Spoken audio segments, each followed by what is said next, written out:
இனிய உள்ளங்களுக்கு வணக்கம். கண் விழித்து படிக்கும் அருமை பிள்ளைகளுக்கு காப்பி கொடுத்துவிட்டு டம்ளரை கையில் வாங்கி போகும் பெற்றோர்கள் எதிர்கால தலைமுறையை உருவாக்குகிறார்களா?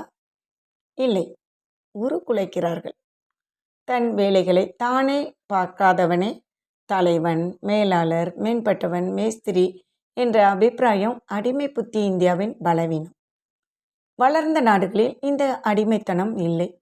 முன்னேறிய நாடுகளில் ஹோட்டல் அறைகளில் கூட காப்பி மேக்கர் இருக்கும். தனக்கான காப்பியை தானே தயாரித்து கொள்வார்கள். அதே போன்று அவர்களது வாழ்க்கையும் அவர்களே தயாரிக்கும் கட்டாயம் அங்கே இருக்கிறது.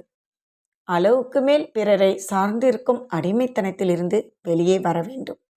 இன்று ஒரு தனி மனிதனின் வருகைக்கு நூற்றுக்கணக்கான மனிதர்கள், அதுவும் இளைஞர்கள், தங்கள் பொன்னான நேரத்தை வீணாக்கி காத்திருக்கிறார்கள்.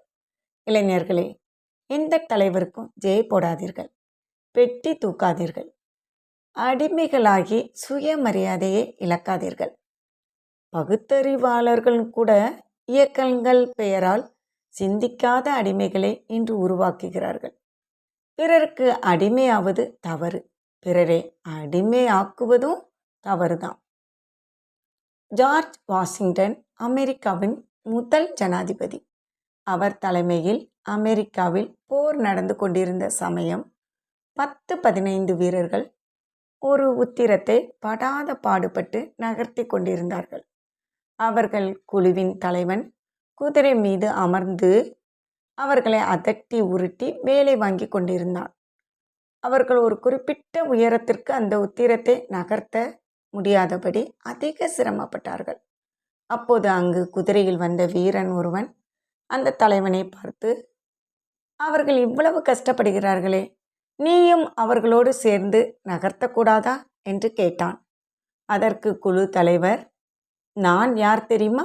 அவர்களுக்கு தலைவன். நான் அவர்களோடு சமமாக வேலை செய்ய முடியுமா என்றான்.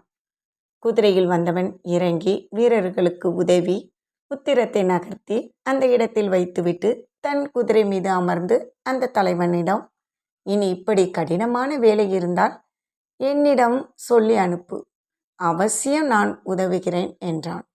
உடனே தலைவன், நீ யார்? உனக்கு எப்படி சொல்வது? உன் இருப்பிடம்தான் என்ன என்று அலட்சியமாக கேட்டான். உடனே அந்த மனிதன், நான் ஜார்ஜ் வாஷிங்டன், உங்கள் தலைமை தளபதி என்று கூறி குதிரையில் சிட்டாய் பறந்து விட்டார். அந்த நாட்டின் வெற்றியின் ரகசியம் புரிகிறதா? அடிமையாக ஆசைப்படும் மக்கள் நிலைமை அபத்தமானது. அடிமையாக்க ஆசைப்படும் சுயநல தலைமையும் ஆபத்தானது. சுயமரியாதையுடன் வாழுங்கள். கௌரவமான வெற்றி சர்வ நிச்சயம். வாழ்க்கையை நிக்கட்டும். நன்றி. மீண்டும் சந்திப்போம்.